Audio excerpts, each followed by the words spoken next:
Hello, all you beautiful people, and welcome back to the Space Between. I'm Brett Kemp, your host and guide. Thank you so much for joining me today. I just got finished with an interview for a job, and it was the fourth round for this interview process. And it went fantastic. I'm super grateful that all of this stuff, let's call it stuff, that I've done in the last year and a half to 2 years, things I've been through personally.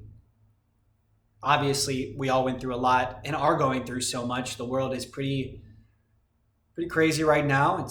It's hard to still have an idealistic view, which I do.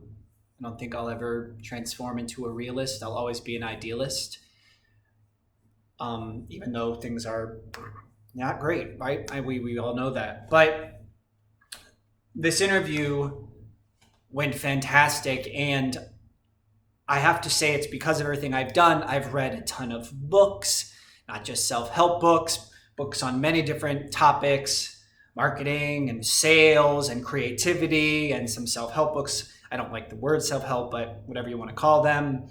And I am being super challenged. I've always been challenged by insomnia. It's in our family, and I don't even know if there's so much science around the idea of genetics now and the idea of you don't really pass down a disease and things. I mean, there's two sides to all that, and some say yes, some say no. I think if anything's passed down, it's a belief, and then that belief gets into that family, and that those can cause those kinds of physical or emotional challenges or physical or emotional diseases or whatever. But insomnia has been an issue for a long time in my life, probably 15 years.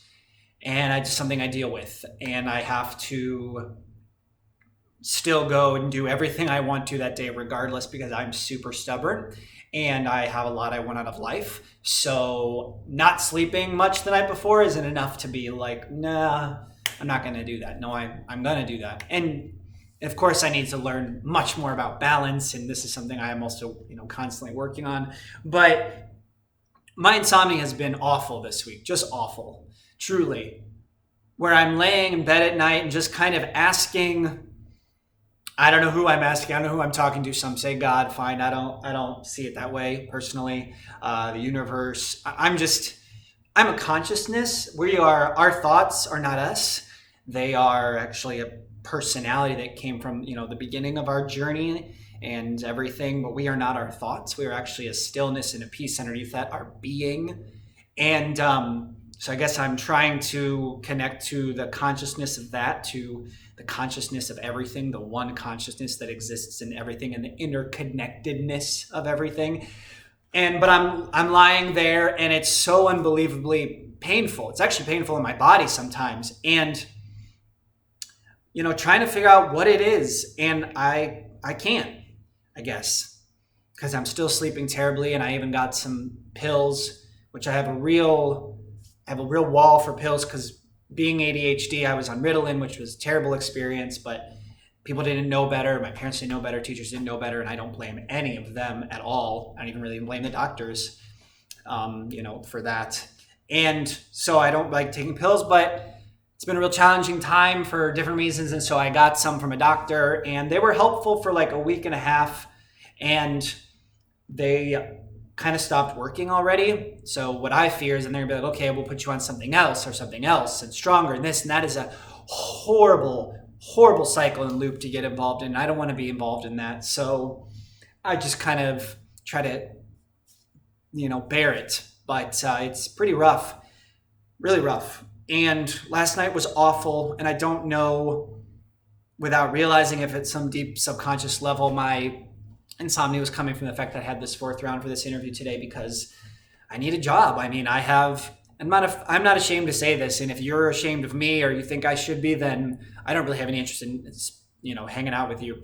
I don't think I'll have a conversation that really has any depth to it. But I have $2 in my account right now. I'm going to get paid some money today for some part-time work I'm doing, but that's what I decided when I started this whole journey. Was I had some savings, and I said, that's going to be for me to live off for a year, and not a lot. I'm thankfully very good with money, but I lived off it for a year, and then I wasn't able to make the learning curve fast enough in YouTube, so I didn't figure out how to bring income in with all the different ways, because frankly, and I know this is something I will continue to try to reframe, but I don't want a business. I don't want to create a business. Why does everything have to be pardon my French, but fucking business? And I know this is going to be a kids show and adult show, but I won't be using language like that. Not that I think language is bad. we only say it's a bad word because we've defined it that way and we framed it. It really has no meaning in of itself, other than obviously the connotation to a sexual reference, which wasn't good in the puritanical kind of mindset of the world at the time these words were created. But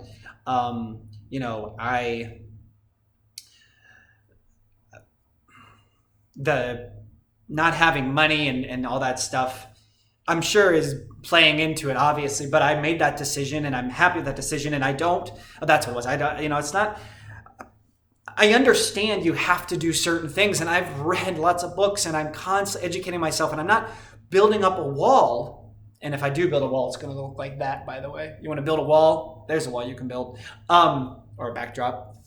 But Picasso didn't care what his demographic was, right? Or who is, what ages are going to look at his painting. I mean, it's fucking ridiculous.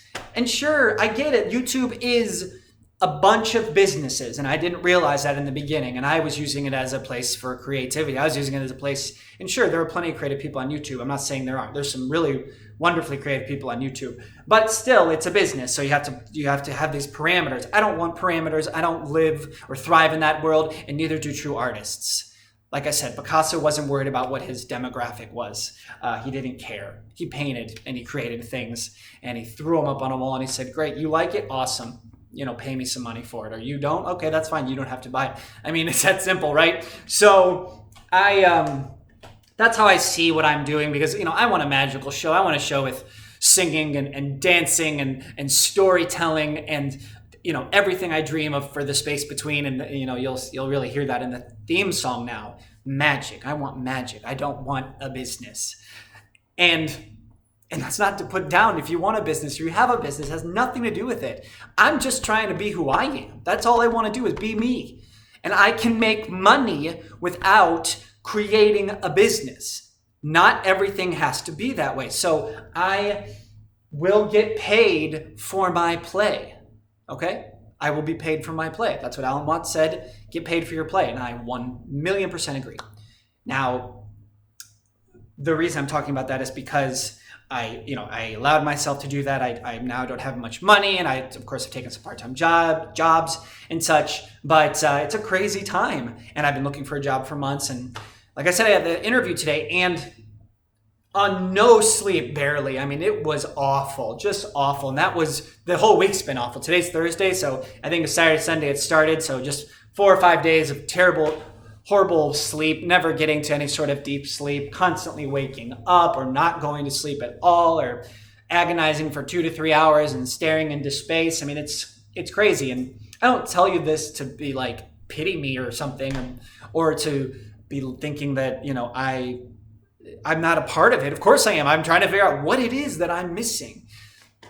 And it's so funny because last night I had to come out into the living room because I don't want to bother my lady Selena while she's trying to sleep. She's got a trade show this week. She's working really hard. And so I came out and watched some TV because they said in all the stuff I read up on it, you don't watch TV in your bed. You shouldn't even be, we should not be on Instagram. We shouldn't be watching TV. We shouldn't even be reading a book because it gets our mind too much activated. You should be blackout curtains, turning even all like electricity off, basically not having any of those like waves. There's so many things people talk about that you can do. And so I was watching some TV out here, and I finally was falling asleep here and there. And then I was like, okay, I'll like hopefully, saunter, is that a word? Saunter my way back into my room and try to hopefully just go right to sleep before my mind kicks in. And it wasn't successful, but when I came back in, I startled her, and then I nailed my leg so hard on the edge of the bed, so hard that it's hard to even bend down today for that leg, which sounds so lame and hilarious because I work out 5 days a week and have for years, and so I can't even stand the fact that I say the words, "Oh, I couldn't bend down today." That's ridiculous. But I nailed it. And I don't mean like nailed it. I mean, I nailed my leg and it hurt so bad. But I had this moment of realization. I was like, okay, metaphorically, let's look at this. I'm wandering around in the dark. I bump into my bed, which a bed, other than for other things, is seen as a very terrible place, basically. And I'm trying to reframe that, but that's how it feels because right now I don't get any sleep. So the bed is just a place of anxiety. So ironically enough, right, I bump my leg into the bed in the darkness. So I'm like, okay, I'm either wandering around the darkness and not being able to realize some belief or something that I blinders to that's preventing me from being able to sleep, or, and I'm hoping this is it, because there has been a lot of wonderful transformation in the last year and a half with taking everything I love and creating this show. And I'm hoping with all that transformation, all that change, that maybe I'm coming out of a cave and dark nights of the soul. So maybe I'm just in a really rough spot that will change soon. I don't know. And like I said, insomnia has been a big part of my life for many, many years. And there's a lot of factors that go into that, but I'm not going to bore you with that. I've already taken up 11 minutes of your time to just talk about myself, which I know is ridiculous. But like I said, until I have the show, until the song is completely ready, this is just kind of at least allowing me to still express myself on camera. And hopefully maybe somebody gets something from it. Somebody else obviously is challenged by insomnia, and somebody else is challenged by insomnia while running a business, which please, let me go back. I have nothing against anybody who wants to start a business. It's amazing to run your own company. It's amazing to do that. I just wish we lived in a world where it was also okay to make money for just doing what you love without having to frame it as a business. It just can be artistic expression where you also get paid money.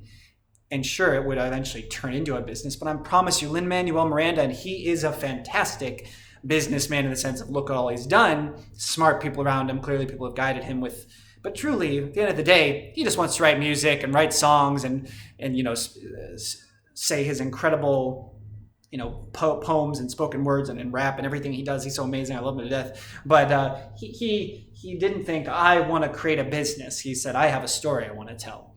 And so, anyways, going back to this whole insomnia thing. So it's been crazy, and I've had it for a long time, so I hope I'm coming out of the cave. And it's kind of wrangle this all back into the beginning of the interview. So the interview, and the guy was really cool. He doesn't have my kind of energy, not, super excited, kind of more, laid back. But we really had a great conversation, and I really felt a lot of synchronicity happening with him. And although it's not what I want to do, and I've said this before, I wish I was as courageous as Vincent van Gogh and no shoes and no food, but I unfortunately I've lived a different life, which I'm super grateful for, to always have shelter and food, so I've become accustomed to it. But this isn't what I want to do for my life, but I will do what I need to. If I need to work 40 hours a week doing that job and then come home and I can do 2 to 3 hours every night on this, shooting, writing another episode, whatever, having to play the game, having to build a social media following, which is just, I hate it so much. And everyone's probably thinking, does this guy understand that he's involved in something he can't stand? And they'll be like, yeah, does he know that? I do, but you have to play the game. And I just dream that it's not the end game. The end game is PBS. The end game is Netflix. The end game is whoever wants to have a fantastically magical, meaningful show for kids, but it's for everybody. Mr. Rogers wasn't just for kids. That's why parents watched it with them, even if they didn't realize why they were. Bluey, people are watching that with their kids, but they're getting so much from it and without even realizing it sometimes. That's the same with Mr. Rogers, and that's the same with what I want to do. I don't want to be him. I want to be my version, but I want to extend what he's done, what he did.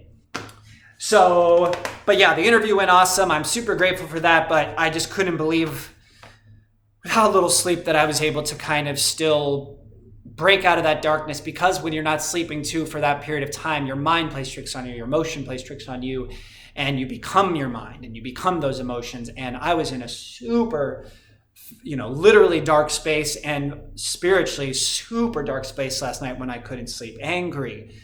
Why can't I sleep? What am I missing? What am I doing wrong? And probably nothing, right? That's probably part of the problem, is I always think it's something I'm doing.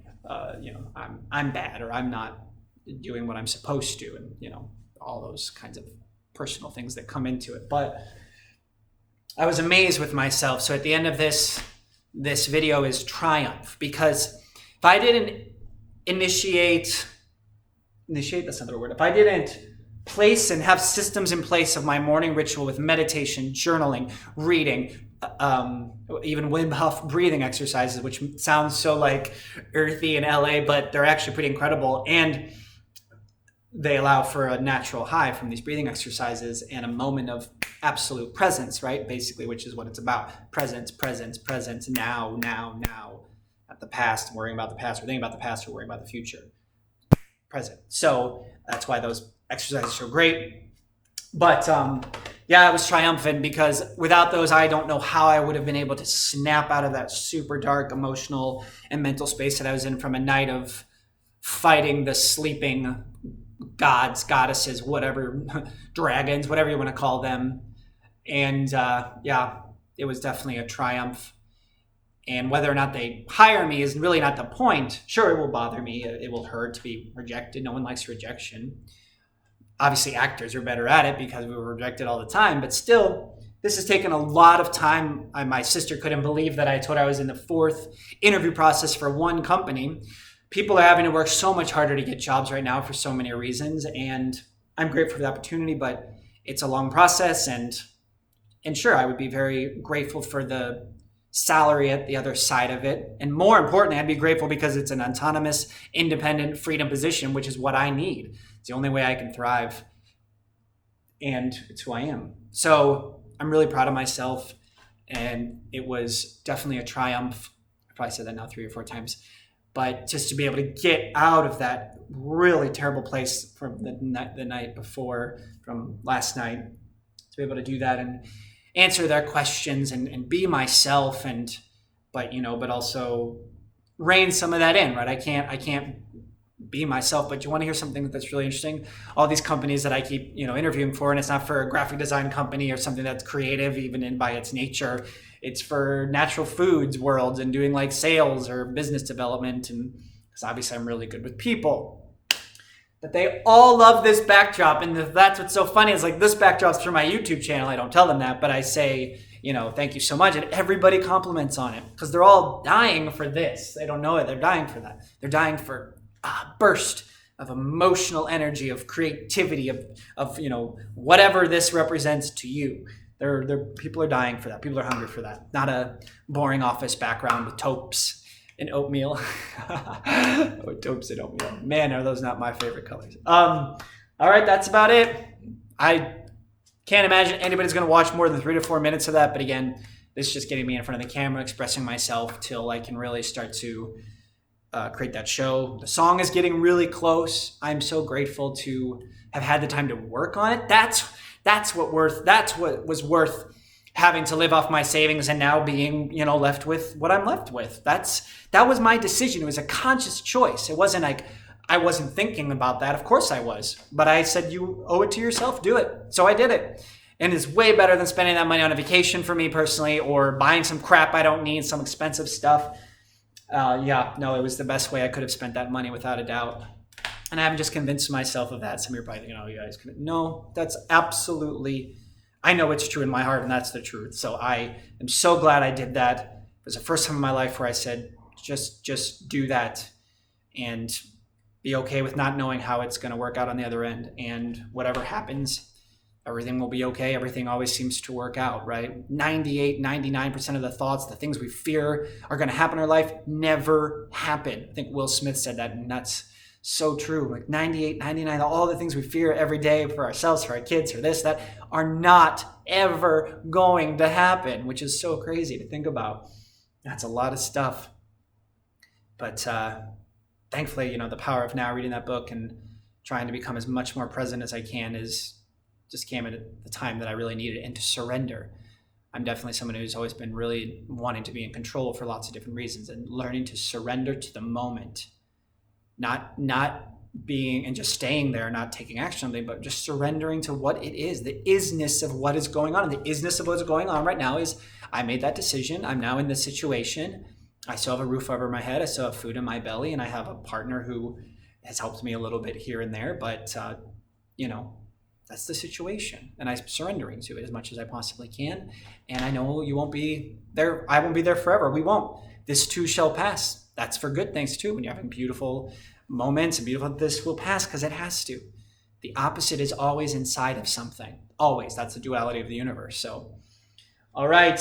So insomnia, it sucks, but it's something that I need to hold up a magnifying glass to and really start to excavate more and more as I continue on in this journey of life. And because I would love to be, I would joke with my lady, because I'm such a hard worker, I'm so disciplined, and I'm so passionate, I have a passion for life and people and everything, that I could take over the world. Like there was a cartoon, I'm going to take over the world. That I could, if I slept, I'd take over the world. But if I took over the world, it'd be a very different place.